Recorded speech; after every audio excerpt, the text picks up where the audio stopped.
日本一時帰国まであと少し。大好きなおばさんといとこに会える。この歯切れで何かプレゼントを作りたいな。何がいいかな。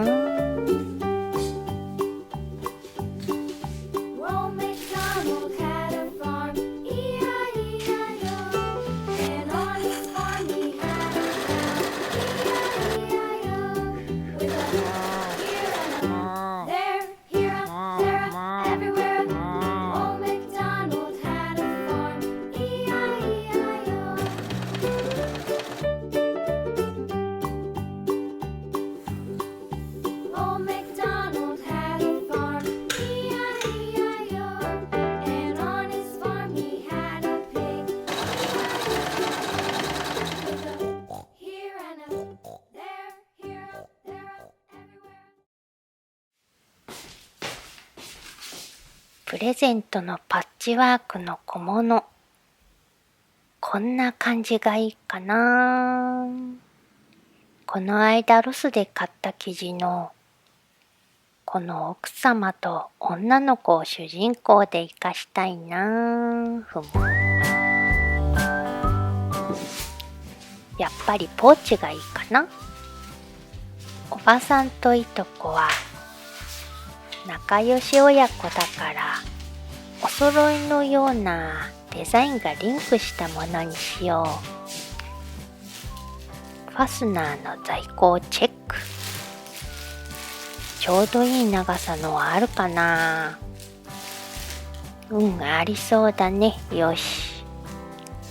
それじゃあ早速ファスナーの長さを基準にポーチを設計していこう。この間作ったアップリケのポーチがとても使いやすかったから同じ形にして、でも少し小さめでマチはより大きくしようかな。ファスナー上止めから下止めまでの長さが22センチということは出来上がりは23センチ。縫い代両端1センチで横の陽尺は25センチだ。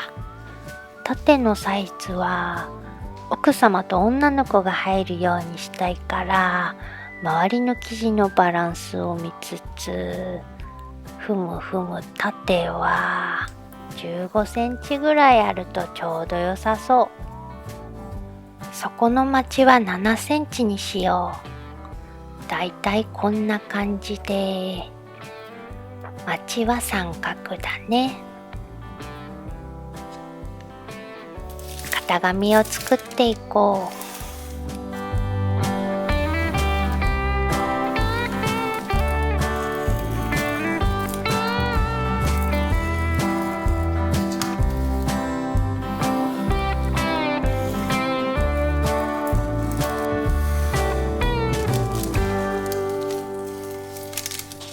型紙 OK。 そしたら主役の2人を切り抜こう。おばさんのは奥様と女の子。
この間の手作りゼリーが美味しかったから、今回はみかん味で、フルーツも切ってフルーツポンチを作ろう。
どんどんポーチの大きさになるまでパッチワークしていこう。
夜のちょっとした隙間時間に進めておこう。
実は日本一時帰国前に作りたいものがもう一つ。一眼レフのカメラケース。一度壊してしまったことがあって、ちょっとの衝撃でも命取りというのを身に染みて実感したから、長距離移動が多いから、カメラを持ってても安心なケースが欲しいのだけど、凹凸があるから、それにフィットするように作らないと衝撃がカバーされない気がするから、あれこれ考えつつ、こんな形のケースにしようかな。この付属の紐も使ってかわいいストラップを作りたい。家にあるはぎれとおばあちゃんのコップの生地でレトロな感じに作っていきたいな。